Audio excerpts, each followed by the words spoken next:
Salut, bonsoir, bonjour à toi et bienvenue sur Parlons Voyage.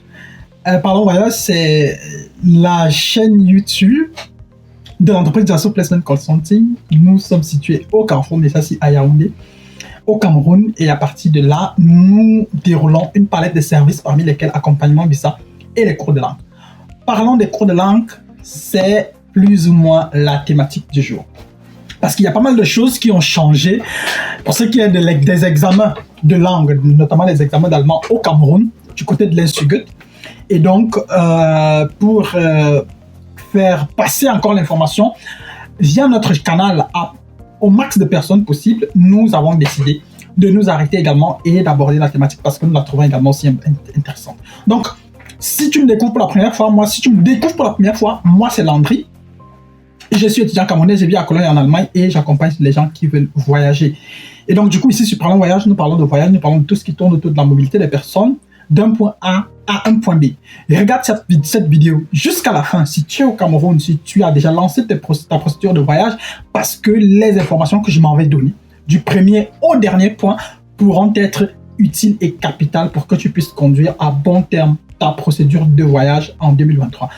Donc, installe-toi et au cours des 10 à 15 prochaines minutes, je m'en vais te dire tout ce que tu dois savoir sur les nouvelles, sur les prix, les examens et les nouvelles réglementations des examens de langue, des examens d'allemand à l'Institut Goethe de Yaoundé.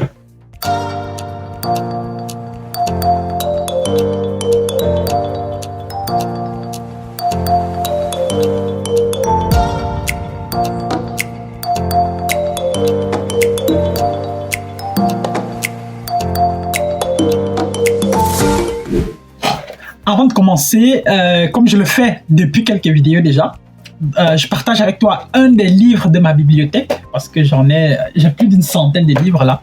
Et donc du coup, le livre du jour, vu qu'on parle des cours d'allemand, j'ai décidé de prendre un livre écrit en allemand. Bon, c'est vrai que c'est une traduction, mais tout de même, c'est un livre en allemand.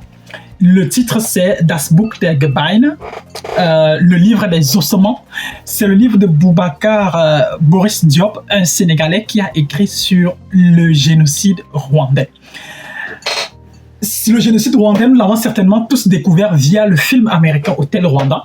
Mais le discours américain, c'est toujours un discours de l'extérieur. Il est toujours important dans des situations comme celle-ci d'avoir des personnages, des personnes de chez nous qui s'élèvent et qui essayent de poser une réalité sur notre propre réalité, parce que ça nous donne aussi forcément une perspective différente. Donc si tu es plus ou moins intéressé par une thématique comme ce qui s'est passé au Rwanda en 1994, alors je te recommande vivement ce livre, parce que c'est un livre qui va plus ou moins t'enseigner un certain nombre de choses sur l'amour, sur le racisme, sur le tribalisme et sur comment une histoire banale peut plus ou moins conduire à un drame. Donc voilà, assez sur la thématique. Maintenant, s'il faut vivement entrer dans notre thème du jour, le premier point, c'est parlant des examens, c'est que on va d'abord commencer par revenir à une chose, c'est que les examens de langue sont intimement liés à ta procédure de visa. Et donc, du coup, même là-dessus, tu dois être stratégique. Tu dois savoir un certain nombre de choses de telle sorte que toi qui veux voyager en 2023, toi qui veux voyager, je suppose, en septembre 2023, par exemple, pour une formation professionnelle ou pour un visa étudiant, alors, quel que soit X, si tu veux garder tes chances de voyager, tu dois réussir ton examen de langue au plus tard au mois de mai. Quand je dis au plus tard au mois de mai, ça veut dire que tu dois composer l'une des sessions avant le mois de mai, certainement les sessions jusqu'aux sessions de mi-avril. Je crois qu'il y a pas mal d'examens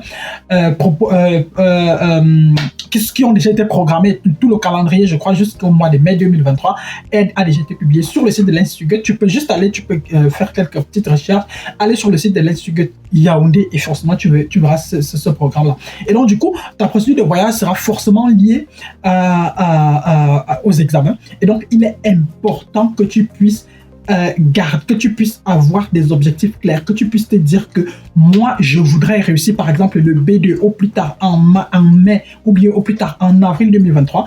Et avec cet objectif-là, tu pourras plus ou moins préserver un certain nombre de chances. Mais maintenant, il faut savoir raison garder et réfléchir avec la tête parce que il est clair que si, par exemple, aujourd'hui, tu es encore au A2, ça peut être compliqué, par exemple, de réussir de réussir le B2 peut-être d'ici le mois de mai, d'ici le mois de juin. Si jamais tu dois réussir le B2 d'ici le mois de juin, alors, lors de ton examen, tu ne dois échouer aucun module. Si tu échoues un seul module, ta procédure de voyage sera certainement retardée d'au moins 6 mois. Par contre, je sais quand même aussi que c'est bel et bien possible de faire les cours de langue du niveau A1 au niveau B2 en 10 mois, parfois même en maximum 12 mois, et de réussir son examen de B2. Je connais des gens dont on gère les dossiers, qui ont eu le B2 en moins de 12 mois, tout comme je connais des gens qui font les cours de langue depuis 3 ans et qui n'ont toujours pas le B2. Maintenant, dans quelle catégorie est-ce que toi tu veux être? Est-ce que tu veux être dans la catégorie de ceux qui savent exactement ce qu'il faut faire et qui font exactement ce qu'il faut faire pour arriver à faire ce qu'ils veulent faire et ce qu'ils doivent faire? Ou alors, toi tu es dans la catégorie de ceux qui vont se dire que bon voilà, Dieu n'a pas encore sonné ma cloche. Et qu'est-ce qui se passe si jamais Dieu oublie finalement de sonner la cloche? Et qu'est-ce qui se passerait si jamais cette cloche-là est finalement volée? Si tu ne te poses pas ces questions de cette façon-là, tu risques de ne pas voyager. Et si tu veux véritablement voyager, alors tu dois prendre en considération, tu dois savoir que ton projet de voyage, le timing et le calendrier des examens sont des points qui sont intimement liés. Voilà. En troisième point sur ma liste, je vais évoquer ce qui a complètement changé sur les réglementations, les SUGUT. Mais avant d'y arriver, sur ce point-ci, je vais beaucoup plus parler d'argent, je vais parler des finances. Les SUGUT a augmenté les prix des examens de langue. Bon, globalement, au Cameroun, tout a augmenté. Donc, déjà que les frais universitaires sont passés de 50 000 à 300 000, le timbre est passé de 1000 francs à 1500, le taxi a augmenté, tout a augmenté. La seule chose qui n'a pas augmenté, c'est que si tu gagnes 30 000 en décembre 2022, tu gagnes toujours les mêmes 30 000 en janvier 2023. Et ça veut dire que ton 25 000 que tu gagnais, ton 30 000 que tu gagnais en 2022 vaut pratiquement peut-être aujourd'hui 20 000 ou peut-être 15 000 francs. Bref, c'est pas la thématique du jour. Mais ce que je voulais dire, c'est que les examens de langue à l'ESUGUT ont augmenté. Ce qui coûtait 25 000 est passé à 30 000. Ce qui coûtait 100 000 est passé peut-être à 120 000. Et tout a augmenté de ce côté-là. Maintenant, quel est l'impact que cela aura sur ta procédure? Si tu dois composer par exemple le B1 à l'ESUGUT et que par la suite tu dois composer le B2, si tu échoues le B1 et que tu dois aller le recomposer, chaque module va te coûter désormais 30 000 francs. 30 000 francs par module. Si tu tapes la calculatrice, tu vois exactement ce que ça va te coûter. Si tu fais la même chose, c'est-à-dire supposons par exemple que tu as repris 5 modules au B1. Si tu as repris 5 modules au B1, tu devras donc faire d'abord le coût de l'examen de départ qui aura été de, je crois, c'est 120 000, c'est passé à 120 000. Bon, je peux me tromper, hein. Je crois, c'est 120 000, je crois. C'est 110 ou 120 000, mais je crois que c'est 120 000. Qui est passé à 120 000. Alors, il y a d'abord ces 120 000 là que tu auras payé. Par la suite, si tu échoues 3 modules et que tu dois revenir, tu dois de nouveau payer 90 000 francs.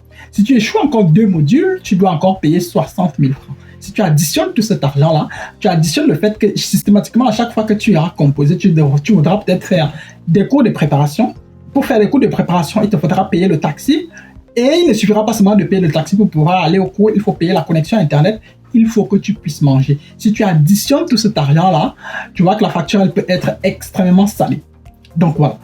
Donc, si tu ne veux pas que tes poches se ruinent sur la procédure des visas, alors que tu n'es même pas encore arrivé à l'étape du visa où, généralement, les négociations, on négocie en millions et où on négocie le prix entre 102, du moins, où les variations passent entre plusieurs centaines de mille, quel que soit X, alors tu vois que dès le départ, tu auras perdu un bon pactole qui pourrait peut-être te servir plus tard, ou bien un pactole dont tu aurais peut-être besoin plus tard pour pouvoir mener à bout ta procédure. Et donc du coup, le plus tôt tu réussis, le moins tu dépenseras en argent. Le plus tu vas tarder avec tes cours de langue, le plus tu vas dépenser en argent. Et maintenant, n'oublie pas aussi qu'au niveau de l'ambassade, chaque examen de langue que tu réussis, chaque certificat de langue n'est valable que pendant 2 ans. Et donc, du coup, si toi, tu passes 18 mois, 15 mois, 24 mois pour compléter ton B2. Monsieur, madame, au dernier jour, lorsque tu vas arriver à l'ambassade, tu risques de te retrouver sur le chemin de si je savais. Alors, dernier point et pas des moindres, qu'est-ce qui a considérablement changé sur la réglementation des SUGUT en 2023? Alors, ce que tu dois déjà savoir, c'est quoi? C'est que les années antérieures, pour pouvoir avoir accès au B2, tu devais prouver que tu as réussi tous les modules du B1. Pour pouvoir avoir accès au C1 ou au test d'AF, tu devais prouver que tu as eu tous les modules du B1 et du B2. Aujourd'hui, ce n'est plus vraiment le cas. Le Goethe Sud de Yaoundé est devenu légèrement un peu plus flexible et on autorise déjà des gens à aller directement composer le B2 sans même peut-être avoir le B1. Ça, c'est deux. De deux, on autorise les gens à aller composer le B2, on autorise les candidats à aller composer le B2 sans avoir eu tous les modules du B1. Donc ça, c'est déjà possible. Maintenant, en termes d'argent, ça veut dire que ça peut aussi t'amener à faire des économies. C'est-à-dire, si tu veux voyager avec le B2, alors tu n'es pas forcément obligé de composer le B1. Maintenant, je recommande quand même de composer le B1 parce que le fait d'aller composer le B1 va plus ou moins te permettre de jauger ton niveau et voilà, te préparer à ce qui pourrait t'attendre au niveau du B1. Maintenant, ce que tu dois par exemple savoir, c'est quoi? C'est que si toi, par exemple, tu as eu 10 de moyenne et que tu voudrais voyager avec un visa étudiant, et donc, si tu as si tu projettes, par exemple, d'entrer dans la liste A, alors il te faudra aller jusqu'au test d'AF. Et pour aller jusqu'au test d'AF, c'est là où l'interdiction ou bien la réglementation des SUGUT n'a pas changé. Tu devras prouver que tu as tous les 4 modules du B2. Si jamais les SUGUT te surprend à vouloir composer le test d'AF ou le C1 sans que tu n'aies tous les 4 modules du B2, tu risques d'être exclu du fichier des examens au niveau de l'INSUGUT. Et certainement, tu devras aller te battre du côté de ESD. Seulement, ESD, par exemple, ne fait pas encore les compositions du niveau C1. Et donc, du coup, c'est ta procédure de visa forcément que tu vas, comme les anglophones disent, jeopardize, je trouve, que tu vas mettre en péril. Voilà, que tu vas mettre en péril.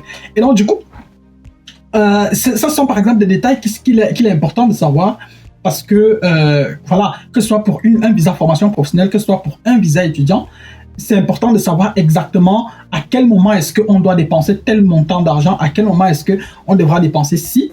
Et ça permet également aussi de savoir exactement ce qu'on doit faire, ce qu'il faut faire pour pouvoir atteindre ces différents objectifs-là.